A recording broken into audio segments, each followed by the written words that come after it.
नमस्कार साथियों, एक बार फिर स्वागत है आप सभी के अपने यूट्यूब चैनल एके क्लासेस में। इस वीडियो में हम यूपीएसआई जो नई भर्ती है 2026 में, जिसका जो है पेपर होने वाला है, 2025 में भर्ती आई थी, इससे जुड़े हुए हम सामान्य हिंदी की अगर बात करेंगे तो प्रैक्टिस सेट जो है बिल्कुल 40 जो कि प्रश्न आते हैं हिंदी के, बिल्कुल ये प्रैक्टिस सेट 3 हम जो है लगाने वाले हैं। बिल्कुल प्रैक्टिस सेट बुक से आपके प्रैक्टिस सेट जो है कराए जा रहे हैं, तो बिल्कुल आप प्रैक्टिस लगाइए और चेक करिए कि हिंदी की बिल्कुल आपकी जो है क्या तैयारी, आप कितने प्रश्न जो है इसमें से सही कर पा रहे हैं। यहाँ पे अगर देखें तो पहले एक जो है हमको गद्यांश दिया हुआ था, जिसको पढ़कर जो है हमको प्रश्नों का उत्तर जो है देना था, तो बिल्कुल आप इसे जो है पीडीएफ प्राप्त करके पढ़ लीजिएगा। आपको टेलीग्राम पे जो है इसका पीडीएफ जो है मिल जाएगा। चलिए आगे हम बढ़ते हैं, तो यहाँ पे अगर हम आंसर देख लेते हैं, ईर्ष्या का काम क्या है। अगर ईर्ष्या के अगर हम काम की बात करेंगे तो क्या होता है, तो जलाना होता है। ऑप्शन नंबर सी हो जाएगा। अगर आप पीछे ध्यान से देखेंगे तो यहाँ पे लिखा है ईर्ष्या का काम क्या होता है, जलाना होता है। तो बिल्कुल ऐसे प्रश्न आप बिल्कुल गद्यांश को पढ़ के जो है आंसर दे सकते हैं। अगला प्रश्न हमारा है, गद्यांश में प्रयुक्त ध्येय का अर्थ क्या है। ध्येय के जो है अर्थ की यहाँ पे बात जो है की गई है, तो ध्येय का अर्थ जो है लक्ष्य होता है। ऑप्शन नंबर क्या होगा, तो बिल्कुल ई जो है यहाँ पे राइट हो जाएगा। अगर यहाँ पे देखें तो यहाँ पे ध्येय हमसे पूछा था, ठीक है। यहाँ पे हमको ढूंढना पड़ेगा, ठीक है, ध्येय कहाँ पे दिया हुआ है। तो चलिए आप लोग यहाँ पे देख लीजिएगा, ठीक है। आगे हम लोग बढ़ते हैं और गद्यांश आप पढ़ेंगे तो बिल्कुल आपको आंसर मिल जाएगा। ये थर्ड की बात करेंगे, गद्यांश में ईर्ष्यालु व्यक्तियों की। अगर ईर्ष्यालु व्यक्तियों की बात करेंगे तो खिल्ली जो है उड़ाई गई है। क्या उड़ाई गई है, तो बिल्कुल जो है खिल्ली उड़ाई गई है। अगला प्रश्न है कि अपव्यय का क्या अर्थ होता है। अपव्यय की बात यहाँ पे की गई है, तो इसका अर्थ होता है फिजूल खर्च। ऑप्शन क्या होगा, तो डी इसका राइट हो जाएगा। दिए गए यहाँ पर बात करेंगे तो दो शब्दों से मिलकर जो है, जो कि अपव्यय जो है बना हुआ है, और ये शब्द जो है अप उपसर्ग है और व्यय के संयोग से बना हुआ है, जिसका अर्थ जो है फिजूल खर्च होता है। अतः अपव्यय का सही अर्थ जो है फिजूल खर्च होने वाला है। अगला प्रश्न है कि गद्यांश का उपयुक्त शीर्षक क्या होगा। जो गद्यांश हमने पीछे देखा, इसका अगर हम शीर्षक की बात करेंगे तो क्या हो जाएगा, तो ईर्ष्या हो जाएगा। ऑप्शन नंबर ए हो जाएगा। दिए दिए गए गद्यांश का सर्वाधिक उपयुक्त जो शीर्षक है ईर्ष्या होना चाहिए, क्योंकि दिए गए गद्यांश में ईर्ष्या के जन्म, उत्पन्न दोषों, ईर्ष्या से लोगों को मानसिकता किस प्रकार से नकारात्मक की ओर ले जाती है, ये सारी चीजें बताई गई हैं। नेक्स्ट नंबर है कि अधिकार में उपसर्ग है। तो अगर अधिकार में बात करते हैं तो अधि क्या है, तो उपसर्ग है। ध्यान रखिएगा, अधिकार शब्द में अधि उपसर्ग जुड़ा हुआ है। वस्तुतः उपसर्ग किसी शब्द विशेष के पहले जुड़कर जो है उसका विशेष अर्थ प्रकट करते हैं। अगला प्रश्न है, धार्मिक में प्रत्यय। तो धार्मिक में प्रत्यय जो है इक है। क्या है, तो इक है। ऑप्शन नंबर बी हो जाएगा। धार्मिक शब्द में इक प्रत्यय लगा हुआ है। संज्ञा, सर्वनाम तथा विशेषण के अंत में जो है लगने वाले प्रत्यय को जो है तदित प्रत्यय कहा जाता है, तो ये भी आप ध्यान रखेंगे। 8 नंबर है कि आकर्षक का विलोम होगा। तो आकर्षक का जो विलोम होगा विकर्षक। क्या होगा, विकर्षण होगा। ऑप्शन नंबर बी राइट हो जाएगा। अगला प्रश्न है, जानने की इच्छा के लिए एक शब्द। जानने की इच्छा के लिए अगर एक शब्द की बात करेंगे तो जिज्ञासा। क्या हो जाएगा, जिज्ञासा हो जाएगा। अगला प्रश्न है, कथा का बहुवचन होगा। कथे हैं, कथो है, कथानक है या कथाएं हैं। तो कथा के अगर हम बहुवचन की बात करेंगे तो कथाएं हो जाएंगी। ऑप्शन नंबर डी बिल्कुल आपको ध्यान रखना है। 11 नंबर है, निम्न में से कौन सा वाक्य वर्तमान काल का है। मानव पढ़ता है, मोहन गया, सीता सो रही है, वह जाएगा। इसमें हमसे वर्तमान काल की जो है बात यहाँ पे क्या है, तो पूछी गई है। तो ए ऑप्शन हो जाएगा, मानव पढ़ता है, ये वर्तमान काल है। 12 नंबर है कि निम्न में से प्रश्नवाचक चिन्ह कौन सा है। बिल्कुल आपको यहाँ पे जवाब देना था ऑप्शन के हिसाब से, तो ऑप्शन नंबर ए हो जाएगा। बिल्कुल प्रश्नवाचक चिन्ह ये है। अगला प्रश्न है कि रास्ता देखना मुहावरे का अर्थ है। समय नष्ट करना, पता लगाना, निराश होना या प्रतीक्षा करना। तो रास्ता देखने का मतलब क्या होता है, तो रास्ता देखने का मतलब है प्रतीक्षा करना। ऑप्शन नंबर डी हो जाएगा। 14 कहता है, एक हाथ से ताली नहीं बजती। लोकोक्ति का सही अर्थ क्या होगा।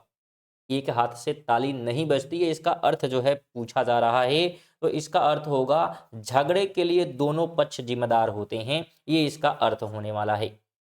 15 कहता है, निम्न में दत्तीय वर्ण कौन सा है। त है, प है, ट है या ह है।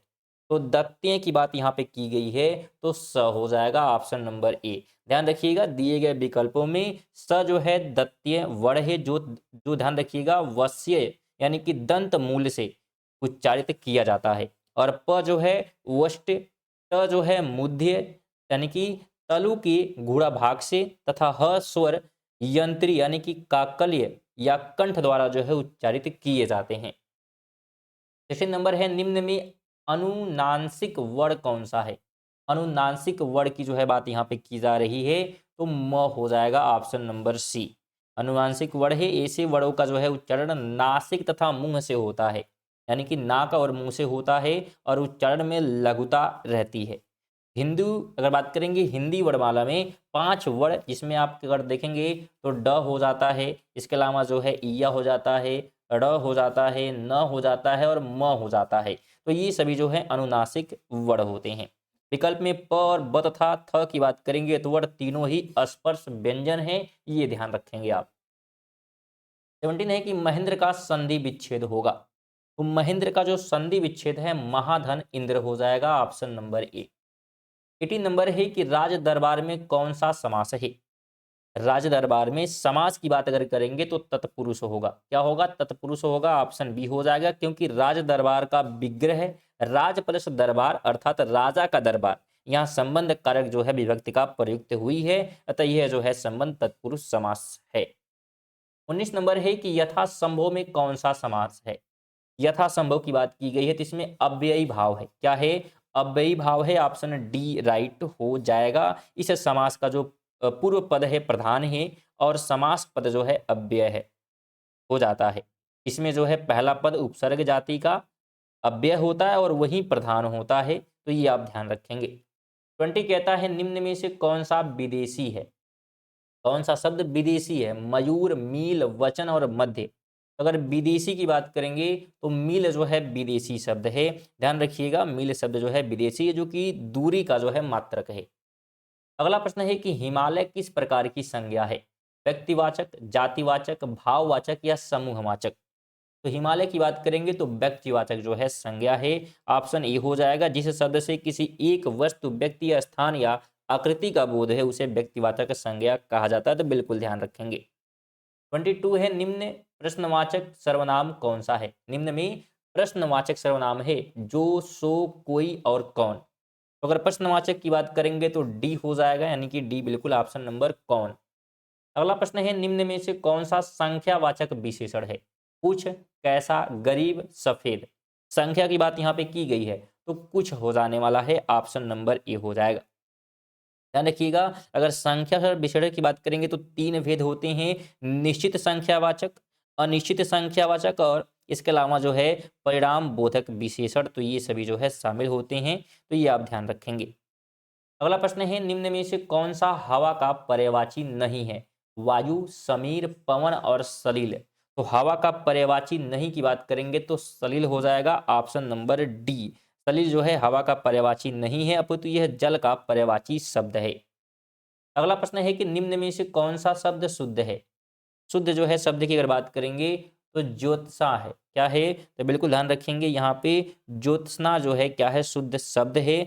जबकि अगर हम पुण्य की बात करेंगे तो पुण्य जो है इस प्रकार से लिखा जाता है। इसके अलावा उन्नति की बात करेंगे तो ये मात्रा जो है इधर से रहेगी। इसके अलावा क्षमा की बात करते हैं तो छतरी वाला नहीं बल्कि क्षत्रिय वाला जो है छ रहता है क्षमा में। अगला प्रश्न है निम्न में से कौन सा शब्द अशुद्ध है? पुष्प है, पूज्य है, परिस्थिति है और प्रशंसा है। तो इसमें भी अशुद्ध हमसे पूछा गया है, तो पूज्य जो है क्या होगा? तो अशुद्ध बिल्कुल यहाँ पे राइट हो जाएगा। बिल्कुल आप ध्यान रखें, क्योंकि पूज्य की बात करेंगे तो ये मात्रा जो है इस प्रकार से लगती है। 27 नंबर है निम्न में से कौन सा शब्द स्त्रीलिंग है? प्रभाव, भाषा, निर्माण और विवाह। तो स्त्रीलिंग की अगर हम बात करेंगे तो भाषा जो है क्या हो जाएगी? तो स्त्रीलिंग हो जाने वाली है, बी ऑप्शन। अगला प्रश्न है निम्न में से कौन सा वाक्य शुद्ध है? मैं घर जाना है, मैं घर जाना है, मैंने घर जाना है, मुझे घर जाना है और मैंने घर जाने हैं। इसमें शुद्ध की जो है अगर बात हम करते हैं तो मुझे घर जाना, ये राइट हो जाएगा। अगला प्रश्न है आदेश का अंग्रेजी अनुवाद क्या होगा? आदेश का अंग्रेजी अनुवाद की अगर बात करेंगे तो ऑर्डर हो जाएगा, ऑप्शन नंबर ए। इस नंबर है टीचिंग का हिंदी अनुवाद। टीचिंग का हिंदी अनुवाद की बात करेंगे तो अध्यापन। क्या हो जाएगा? अध्यापन। और अध्ययन की बात करेंगे तो स्टडी कहते हैं। निरीक्षण का जो है इंस्पेक्शन कहते हैं और शिक्षण का जो है एजुकेशनल कहा जाता है। इसके अलावा स्टूडेंट ध्यान रखिए, अगर वीडियो आपको पसंद आ रही है तो वीडियो को जो है लाइक और साथ में जो है शेयर करते हुए जरूर चलिएगा। और नए होंगे चैनल पर तो बिल्कुल आप चैनल को सब्सक्राइब कर लें, क्योंकि प्रैक्टिस सेट जो है बिल्कुल आपके ग्रुप डी की जो है साथ में और यूपीएसआई की दोनों जो है चल रही है। तो बिल्कुल आप यूपीएसआई वाले हैं तो बिल्कुल आप चैनल को सब्सक्राइब कर सकते हैं। प्रैक्टिस सेट बिल्कुल आपको मिलने वाली है रेगुलर बेसिस पे। आगे बात करते हैं तो ब्रज भाषा का केंद्रीय क्षेत्र है। ब्रज भाषा का केंद्रीय क्षेत्र जो है मथुरा है, ऑप्शन सी हो जाएगा। 32 नंबर है, हिंदी का निम्नलिखित में से किसमें वर्गीकृत नहीं किया जाता। हिंदी को निम्नलिखित में से किसमें वर्गीकृत नहीं किया जाता है। पहाड़ी, दक्षिणी हिंदू, पश्चिमी हिंदी या पूर्वी हिंदी। तो हम किसमें जो है क्लासिफाई नहीं कर सकते हैं, तो दक्षिणी हिंदू में, बी ऑप्शन। अर्ध शासकीय पत्र के संदर्भ में कौन सा कथन गलत है। कथन गलत की बात यहाँ पे की गई है, तो यह पत्र अन्य पुरुष में अन्य जो है पुरुष में लिखा जाता है, तो ये क्या है, गलत है। बाकी सब बिल्कुल सही है कि इसका स्वरूप जो है व्यक्तिगत पत्र के समान होता है। औपचारिक शब्दों में औपचारिक शब्दों से आरंभ करने की आवश्यकता नहीं होती। प्रायः समान स्तर के अधिकारी के साथ ऐसा पत्र व्यवहार होता है। निम्न में से कौन सा वर्णघोष है। वर्णघोष की बात करेंगे तो डी वाला यानी कि ग वाला जो है, बिल्कुल यहाँ पे जो ग लिखा हुआ है क्या हो जाएगा, तो बिल्कुल यहाँ पे हो जाएगा डी वाला ग। नाद की दृष्टि से जो है जिन वर्णों के उच्चारण में स्वर झंकृत होता है वे घोष वर्ण कहलाते हैं, तो ये आप ध्यान रखें। 35 है कि संहार का सही संधि विच्छेद क्या होगा। संहार की जो है बात यहाँ पे की गई है, तो समधन हार जो है इसका संधि विच्छेद हो जाएगा। 36 नंबर है, निम्न में से कौन सा शब्द तत्सम है। चक्र, चांद्र, छेद और छत्र। तत्सम की जो है यहाँ पे बात की गई है, तो चक्र जो है क्या है, तो तत्सम है। ऑप्शन नंबर ए राइट हो जाएगा। बिल्कुल आप ध्यान रखेंगे, चक्र यहाँ पे हो जाएगा। हिंदी भाषा संस्कृत निष्ठ शब्दों की श्रृंखला तत्सम और उनसे उत्पन्न जो है स्थान शब्द जो है तद्भव कहलाते हैं। ध्यान रखिएगा। चांद का जो है अगर बात करेंगे तत्सम की, चांद की अगर तत्सम की बात करेंगे तो ये क्या हो जाएगा, चंद्रमा। छेद का छिद्र और छत का छत्र हो जाएगा। 35 है, निम्न में से कौन सा शब्द तद्भव है। तद्भव की यहाँ पे बात करेंगे तो जीव जो है तद्भव हो जाएगा। Option number C. अगला प्रश्न है, निम्न में से प्रेरणार्थक क्रिया कौन सी है। उठना, उठाना, दिलाना या चलना। तो राइट ऑप्शन सी हो जाएगा, दिलाना। Option number C. ध्यान रखना है इसमें क्या, कि जिन जो है क्रियाओं से इस बात का बोध हो कि कर्ता स्वयं कार्य ना कर किया किसी दूसरे को जो है कार्य करने के लिए प्रेरित करता है, उसे जो है प्रेरणार्थक जो है क्रिया कहा जाता है। अगला प्रश्न है कि अली अली शब्द युग्म का सही अर्थ। अली अली शब्द का जो है सही जो है अर्थ यहाँ पे जो है पूछा जा रहा है, तो भारा और सखी यहाँ पे डी ऑप्शन हो जाएगा। 40 नंबर है, निम्न में से कौन सा वाक्य संयुक्त वाक्य है। तो संयुक्त वाक्य बी वाला है, उन्हें ना नींद आती थी ना भूख प्यास लगती थी, बी ऑप्शन। तो थे हमारे जो है 40 हिंदी के प्रैक्टिस सेट। अगले वीडियो में समान ज्ञान के जो भी प्रश्न पूछे जाते हैं प्रैक्टिस सेट 3 में हम लोग क्या है कवर करने वाले हैं। तो वीडियो आपको कैसी लगी है बिल्कुल कमेंट जरूर कर दीजिएगा। वीडियो पसंद आई होगी तो वीडियो को लाइक करके, विशेष तौर पर निवेदन रहेगी वीडियो को कम से कम एक लोग को आप जरूर शेयर कर देंगे। और नए होंगे तो बिल्कुल आप चैनल को सब्सक्राइब कर सकते हैं, जो कि बिल्कुल फ्री होता है स्टूडेंट, कोई पैसा लगता नहीं है। तो बिल्कुल आप सब्सक्राइब कर सकते हैं, जिससे कि नोटिफिकेशन आपको सबसे पहले मिलेगी और वीडियो आप तुरंत देख लेंगे। साथ में अगर आप पीडीएफ प्राप्त करना चाहते हैं तो आपको जो है पीडीएफ भी मिल जाएगी हमारे टेलीग्राम के माध्यम से। अगर आप टेलीग्राम से नहीं जुड़े हैं तो इसका लिंक आपको डिस्क्रिप्शन में या कमेंट बॉक्स में देखने को मिल जाएगा। इस पर आप क्लिक करके बिल्कुल फ्री में टेलीग्राम को ज्वाइन करके पीडीएफ प्राप्त कर सकते हैं। चलिए इसी के साथ मिलते हैं अगली वीडियो, तक के लिए जय हिंद, वंदे मातरम।